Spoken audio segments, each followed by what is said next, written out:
It started with a Christmas bough and a bright blue box. In Maplewood, Texas, the Avery family gathered in a small living room that still smelled like pine and cinnamon. Mia Avery, a tired but cheerful mother, watched her two kids, Nora, 6, and Ben, 4, tear open wrapping paper and squeal. The last gift, the one that seemed to glow even before the lights hit it, was a frozen Elsa doll. A necklace button.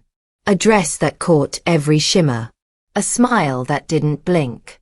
"Press it," Ben said. Nora did. The doll sang a thin, cheerful line of "Let It Go." The melody drifted across the room like a ribbon and tied itself around the night. Everyone laughed. Everyone said the same thing. Perfect. For 2 years, the doll behaved like a normal toy. The children pressed the necklace. The song came out in English. The batteries never died. The voice never cracked. The doll lived in the toy bin, on the sofa, in the car, under blankets. During thunderstorms, Nora would put the doll beside her and press the button again, as if a canned song could keep lightning out. Maplewood was the kind of place where nights were quiet and neighbors waved before pulling into their own driveways. There was nothing odd to notice.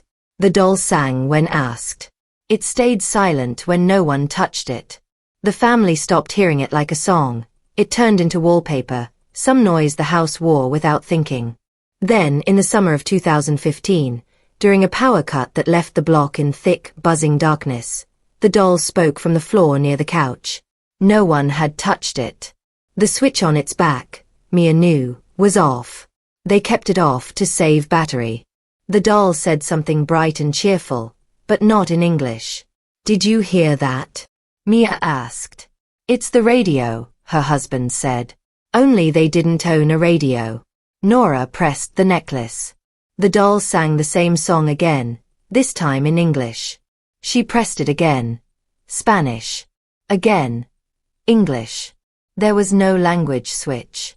The instructions said nothing. The small plastic switch on the back only said on and off. No one had changed the batteries. No one had tried. After that night, the doll started answering the house. It would sing when someone shut a door too hard. It would speak in Spanish when the heater turned on. It would hum the first 3 notes when the refrigerator compressor kicked to life.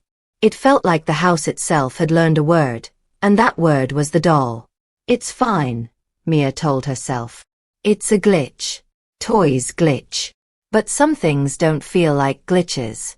Some things feel like a person standing just out of sight, whispering in a voice you almost know." And the doll's eyes never blinked. Autumn fell over Maplewood like a heavy blanket. The evenings got shorter. The kids learned to sleep with an extra nightlight. The doll learned new habits. It began to talk when no one was near it. Soft phrases, giggles, and the start of the same song in English or Spanish, flipping like a coin tossed in the dark. Mia tested it. She laid the doll on the kitchen counter and slid the switch to off. She pressed the necklace. Nothing. Good. She waited 10 minutes, then walked back in. The doll spoke a bright line of dialogue from some scene the children knew by heart. The voice felt closer than it should. It sounded like someone leaning in. Nora swore she hadn't pressed it.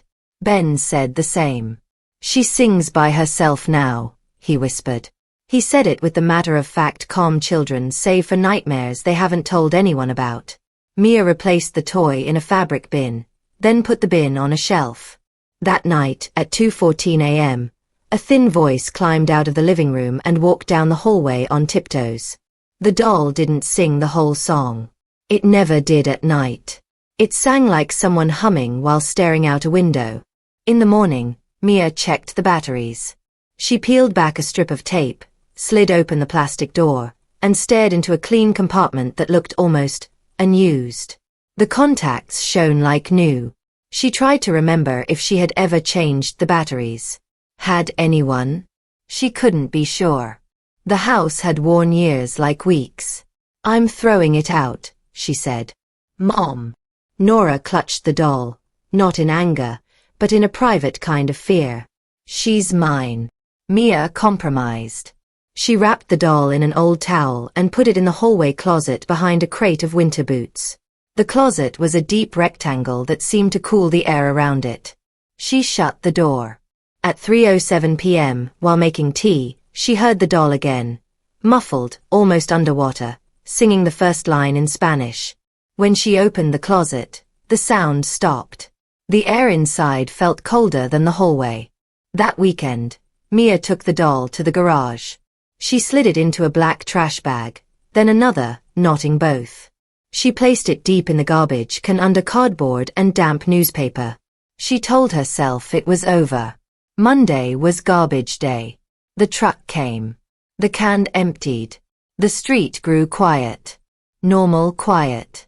Mia stood at the window longer than she meant to, as if waiting for a parade that wouldn't come. That afternoon, the heater clicked on. A fainter voice, barely there, piped up from the back of the house. English first. Then Spanish. Then nothing. Mia didn't tell the kids. She didn't tell anyone. She only listened harder to the spaces between sounds, to the way a quiet room can ring like a bell long after you think the sound is gone. That night, as rain worried the gutters, she dreamed of a necklace button that kept resetting on its own, as if a small thumb pressed it from inside the plastic shell.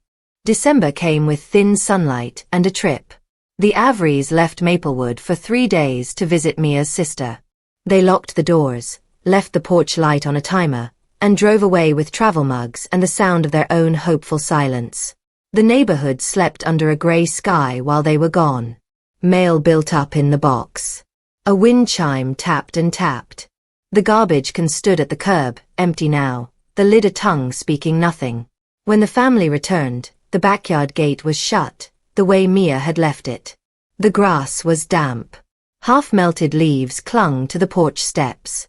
Nora ran ahead, then stopped so suddenly that Ben bumped into her. A small shape sat upright against the fence, dress stained with rain, hair matted in soft clumps. The Elsa doll. It looked ordinary. That was the worst part. Not dramatic, not ruined. Just there, seated like a patient guest who didn't want to be rude by knocking. The necklace pendant showed a faint scratch that hadn't been there before, a thin white line like a healed scar. "I threw it out," Mia said. She said it too loudly, as if volume could fix logic. "Maybe you didn't," her husband tried. He sounded unsure. He was never unsure. "I double-bagged it. Garbage day. We left." No one said the other half. The backyard gate was locked from the inside. Mia picked up the doll with 2 fingers, the way you lift something that looks like glass until it feels like bone. The doll's dress left a damp patch on her palm. She flipped it over. The switch was off. The plastic was cold. "Why is she back?" Ben asked. Nora looked at the doll like a friend who had become a stranger overnight. "She followed us," she whispered. Mia washed the doll in the sink. The water ran pink and then clear. She set the doll on a towel. She pressed the necklace. "Let it go," the voice began, cheerful and fresh, and then shifted mid-note into Spanish. The transition was too smooth. Too human. Like someone who speaks both languages not by programming but by memory. That evening, Mia placed the doll in a clear plastic storage bin and snapped the lid shut. She set it on the back porch where the cold could keep it still. She wrapped the bin with duct tape, loop after loop, a gray ribbon around a gift no one wanted. Then she slid the bin under the patio table like a secret. At 1:19 a.m., the heater hummed on. Something bumped the patio table, a small sound like a knee against wood. Mia sat up in bed, held her breath, and didn't move for a long time. She knew, the way people know when a room is not empty, that the doll had turned its face toward the glass. She did not go outside. She did not check the bin. In the morning, the tape was unbroken. The lid was tight. But the doll sat with one hand raised, palm out, in a gesture Nora had never seen it make. They all told themselves the same lie. It must have been like that before. The house tried to go back to normal. Children do that. Try to fold fear into a routine until it loses its edges. Nora asked to keep the doll in the living room again. Mia said no. There are lines a mother draws even when she can't explain them. So the doll stayed on the porch, sealed in a bin like a specimen. At odd hours, when the heater coughed or the rain softened, the family heard those little phrases, sometimes English, sometimes Spanish, muffled by plastic and distance, as if the sound could find a seam in the world and slip through. Mia searched online for answers but only found stories that made her hands sweat. Glitches. RF interference. Old toys, catching static like a cough. She printed nothing, saved nothing. She didn't want a record. Records make things real. A week before Christmas, she decided to end it. She carried the bin to the garage, cut the tape, opened the lid, and lifted the doll. She stared into its painted eyes. "You're done," she said. It felt wrong to speak to it. It felt worse not to. She wrapped the doll in 2 thick garbage bags. She tied double knots. She took it to the curb just before dawn, while the street was still. She watched the men empty the can, the black bags tossed into a mouth that compacted everything with a flat, simple force. There. Gone. That evening, while heating soup, Mia opened the long bench in the living room. The bench had a lid on hinges and a hollow belly where books and blankets went to hide. She was reaching for a paperback when her hand touched plastic hair. She froze. She lifted the blanket. The doll lay on its side, dress neat, hair combed by some slow hand, necklace pendant gleaming. The switch on its back was off. She called the kids in, not because she wanted them to see it, but because she wanted witnesses. "Did either of you do this?" "No," Nora said, small and fierce. She was gone. "I didn't," Ben said. He looked guilty anyway, the way honest children do when adults sound frightened. "Is this a joke?" Mia's voice cracked. The room felt too bright. She lowered the lid, then raised it again in the dumb hope the doll would vanish when not observed. It didn't. That night, they slept poorly. The house clicked and sighed. Just after 3, the heater knocked in the ducts and the doll spoke from inside the bench, a thin, cheerful phrase in Spanish, the kind you say when you open a door and want to put a child at ease. Mia climbed out of bed. She did not open the bench. She sat on the floor near it, back against the wall, legs numb, and watched the lid as if it might rise on its own. Twice, she almost spoke to it. Twice, she swallowed the words. Near dawn, she carried the doll to the car. She buckled it into the back seat out of some unfinished instinct, then unbuckled it, ashamed of herself, and shoved it under a blanket. She drove, watching the rearview mirror as if the doll could climb. On the way to work, she dropped it at a donation bin behind a church. The bin was tall metal, with a mouth that let things in but not out. The doll went over the lip and fell with a soft, final thud. Mia stood in the cold. She waited for nothing. Then she went home and tried not to breathe like someone who had been underwater too long. 3 days passed. No songs. No phrases. The bench stayed empty. The porch stayed quiet. The house breathed like a tired animal that had finally been allowed to sleep. On the 4th night, the porch light flickered. It flickered again. When Mia opened the door, the light steadied, and the yard looked normal, too normal, like a stage just after the actors have left. On the 5th day, an envelope arrived without a return address. Inside was a single sheet of notebook paper with 5 words in a child's careful hand. "She still knows your song." Nora's school used wide-ruled paper. So did most schools. The letters could have been anyone's. Mia called the school office. No one had seen anything. No one knew. That afternoon, Mia made a decision that felt like cutting a wire while blindfolded. She called her old friend Mark in Pine Lake, Minnesota, someone far enough away that the distance felt real. Mark drove a pickup with a dented front bumper and a habit of fixing problems with tape and rope. "Mail it to me," he said. "I'll keep it on the truck. If it shows up at your place again, it's a different problem." Mia didn't laugh. She wrapped the doll in heavy paper, added bubble wrap, then more tape than the box needed. She included a note, "If it sings, tell me exactly when." She wrote the date and time on the flap before sealing it. The children watched as if she were mailing a living thing. At the shipping counter, the clerk weighed the box and didn't look up. Mia paid and stood there, snow globe still, until the box disappeared behind a curtain. On the drive home, the radio suddenly switched stations to a song she hated when she was 12. It felt like a memory had reached up and turned the dial. 2 days later, Mark texted a photo.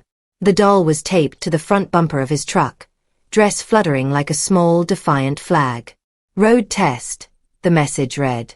The background showed a gray Minnesota sky and piles of old snow salted with dirt.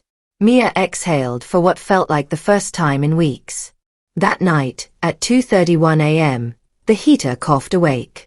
The house was quiet. From somewhere near the vents, a voice carried, faint and cheerful. It sang the first 3 words in Spanish, then nothing. Mia's skin prickled. She sat up and listened to the space after the notes, the way a room can hold a sound like a secret until it decides to let go. Mark texted the next morning, 7:28 a.m. My time. Cold start. She sang. Spanish. He added a second message. Switches off. I checked. Twice. Mia stared at the screen until the words blurred. Pine Lake was nearly 1,000 miles away. Cold can carry sound in strange ways, she told herself. Machines sputter. Speakers do odd things under frost. She held on to those small explanations like handles in a dark stairwell. The kids asked about the doll. Mia told them the truth. She's far away. It felt like a prayer and a lie. January slid into February with a hush. Maplewood nights were damp, fog clinging low in the yards, light smeared into halos. The Avery house did its ordinary tricks, heater kicks, fridge hum, water pipes knocking like knuckles down the hall. The doll, 1,000 miles north, sang on Mark's bumper maybe once a week at dawn. He kept a simple log. Dates, times, weather. He circled the ones when the switch was definitely OFF. There were too many circles. Mia tried little rituals, not because she believed in them but because doing nothing felt like inviting something in. She cracked a window to let stale air out. She placed a small bowl of salt on the bench and emptied it in the morning. She whispered a sentence into the open closet. You don't live here. The sentence sounded weak. Houses do not care about sentences. On a Tuesday, Mia woke to the low hum of the heater and the faintest thread of melody in the vents. Not a full phrase. Just the shape of one, like a mouth forming a word it changed its mind about at the last second. She lay very still. She mouthed the English words, then the Spanish ones. She didn't know why. Maybe she was checking which fit better in the air. The next day, Mark called. He never called. I moved it to the garage overnight, he said. It sang at 3:10 a.m. The switch was off. And I know this sounds stupid, but I don't think the voice was coming from the doll. I think it was behind me. Behind you where? In the garage. Like it was in the walls. He laughed, but it broke in the middle. I'm probably just tired. Bring it back outside, Mia said. Keep it where wind can take the sound. I can breathe when it's outside. Copy that, Mark said softly. That evening, Nora asked if the doll missed them. Mia said no, far too quickly. Children always hear the thing you try to hide most. Nora looked at the bench, then at the vents near the floor. She turned on the TV loud.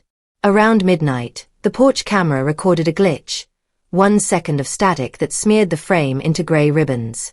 In that single broken moment, the porch light looked like an eye half opening.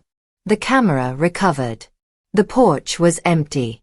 At 1:46 a.m., a phrase in Spanish rose through the floorboards. Ben sat up in his bed and said, in the clear voice of a child who doesn't understand fear yet, "She's not singing from the doll." He didn't remember saying it in the morning. Mia checked the bench. Inside lay blankets, a paperback, a glove missing its partner. She held her hand above the empty space and felt a cold that did not belong to winter.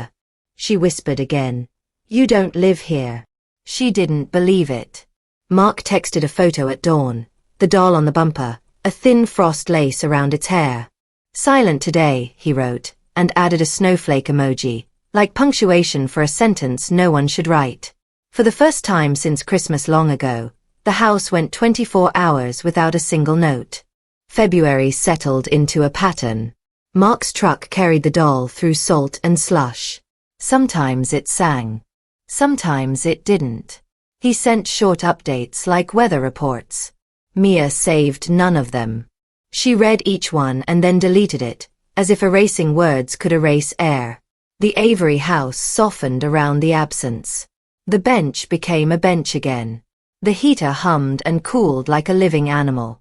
On a Sunday afternoon, the kids built a pillow fort and asked for hot chocolate. Mia stood at the stove and let herself feel ordinary. The song did not come. Not that day. But the house had learned a rhythm.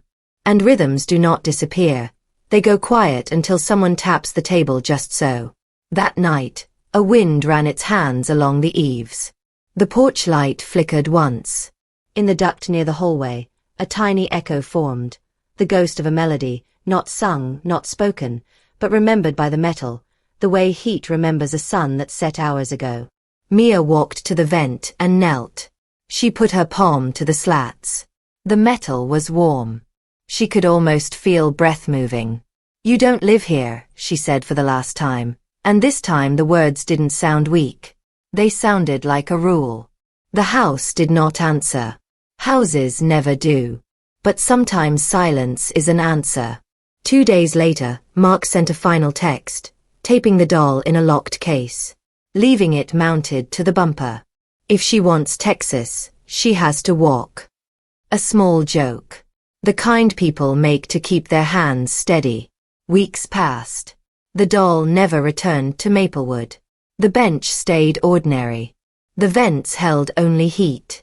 The porch camera stopped glitching, or at least Mia stopped checking it at 2 a.m.